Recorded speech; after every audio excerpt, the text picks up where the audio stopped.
இப்ப அடுத்த 5 ஆண்டுகள் உலகத்துல எல்லா நாடுகளுக்குமே அது கஷ்டமான 5 ஆண்டுகள். யாருக்கு அது ஈஸியான 5 இயர்ஸ் கிடையாது. Because anybody is studying the global economy very closely. India needs a strong leadership for the next 5 years. Strong leadership, somebody who can come, steer the ship very strongly and take it to a different area. இன்னைக்கு $3.7 trillion economy. Now we have plans in 5 years down the line. We should hit about 6.5 trillion. இந்த போகணும், 2 country overtake பண்ணணும். So we have Germany, we have 4th and 5th Japan, அவங்க overtake பண்ணி 3rd போகணும். Now one thing we have to understand is it's a very turbulent world. We don't know which way American elections will go. We don't know what is happening in Russia, Ukraine, second year war running. We don't know what is happening in Gaza. Complete supply disruption of oil, shipping lane disruption, fertilizer, food disruption, fuel disruption. So world economy is chaotic. If you look at the country's growth rate, countries are happy with 1% growth rate. Europe, ஊர்ல 1% grow ஆனா they are happy. 1% they are very happy with 1% growth. Countries are growing with 0.5%, 0.7%. But நாம we are growing at 8%. பாருங்க, இந்த global பிரச்சனையில இவ்வளவு விஷயங்கள்ல அது inflation contain பண்ண, நீங்க பாருங்க அந்த பணவீக்கம். காங்கிரஸ்னுடைய UPA 2, if you look at 2010, 11, 12, 13, 14, the inflation in our country was 12%. 12% inflation, 12%. So which means you earn 100 rupees, 100 rupees loses its value overnight because the inflation is 12%.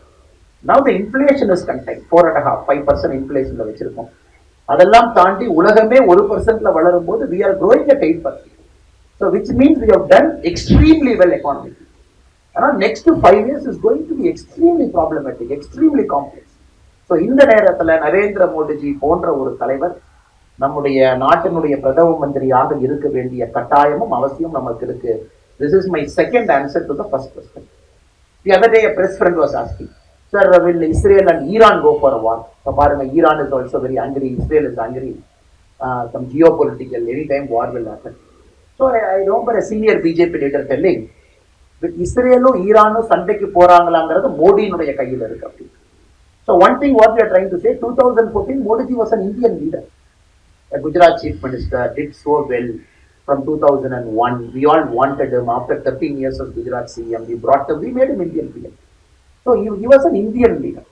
But 2024 Modi is a global leader. There is no more an Indian leader. The global countries are looking at Modi, and they are looking at Modi to solve the global problem.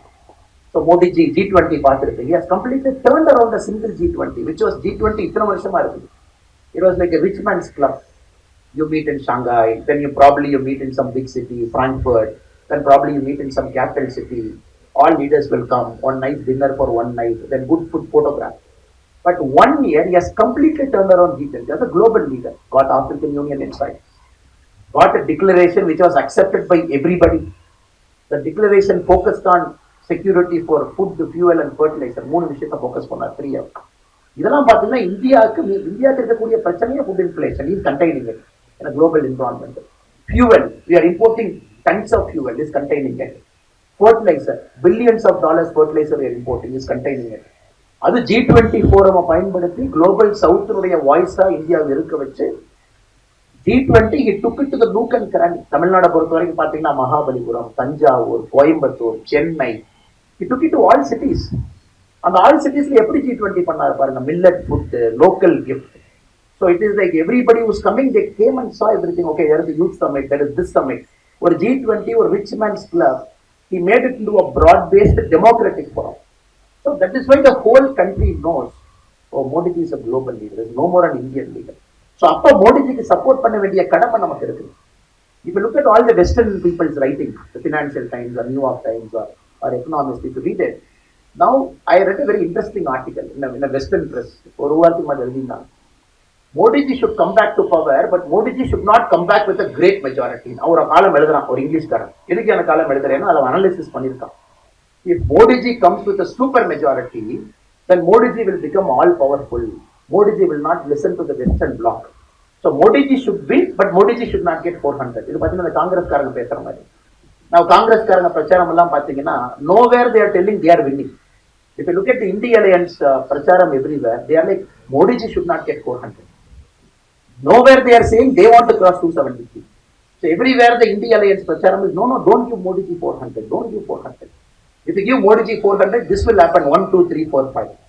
So they have made up their mind, even if Modi ji gets 399, then India Alliance will call for a meeting and declare victory. Oh, we reduced 1 to Modi ji, so it's victory. So that is the level the election campaigning across our country is happening. So brothers and sisters, we have to clearly understand India is a global rising superpower. Modi ji coming to power in 2024, June 4th, is going to ensure India's voice will be a powerful voice in the global forum. So அதுக்கு தான் பார்த்தீங்கன்னா all Western press they want to write all kinds of things, institutional capture, election commission not being neutral, this, that and everything they are writing. Now the same language this anarchist are speaking. For Arvind Kejriwal பேச்சோ, if you look at Rahul Gandhi's speech, now they talk about protecting the constitution. I'll tell you one story. I think our senior leaders know it because they lived through the emergency. Our leader like Rajshekhar ji, who's our inspiration, has lived through the emergency. They have gone underground. So they are talking about constitution. You know the 39th amendment. Indira Gandhi ji wanted to bring 39th amendment. What is 39th amendment? Since Allahabad High Court cancelled her election winning because it was a fraudulent election, she misused her official power. She brought 39th amendment to the parliament. 39th amendment என்னங்க? The election of president, vice president, prime minister and speaker cannot be questioned in a court of law. எதுக்கு? Only to protect her. So what date she brought the 39th amendment? August 7, 1975, she brings 39th amendment to Lok Sabha, which is a Thursday. August 8, 1975, she brings 39th amendment to Rajya Sabha, which is a Friday. August 10, 1975, 17 Congress assemblies, legislative assemblies, they assemble on a Saturday, they pass 39th amendment. August 10, 1975, which is a Sunday. Morning, the President of India signs. Afternoon, the government printing press is kept open. They are talking about constitution. Sunday மத்தியானம் government printing press திறந்து வச்சு 39th amendment print பண்றாங்க. எதுக்கு? August 11, 1975, the case is coming up in hearing in Supreme Court. So this is a classic example of damaging a constitution like a piece of paper. Indira Gandhi அவங்க எத்தனை time Congress நம்ம கான்ஸ்டிடியூஷனை piece of paper மாதிரி கிழிச்சிருந்தாங்க. Thursday, Lok Sabha, Friday, Rajya Sabha, Saturday, Legislative Assembly, Sunday morning, President signs, Sunday afternoon, 3 o'clock, the government printing press publishes in the Gazette. Because Monday, August 11, 1975, they want to go to Supreme Court. To say, tell Supreme Court, no, please don't cancel our Prime Ministership because we have passed 39th amendment. That is the famous Indira Gandhi versus Raj Narayan case in Supreme Court, which Supreme Court cancelled the 39th amendment. What is 42nd amendment? They changed everything, right up to the preamble, whatever they want, they change.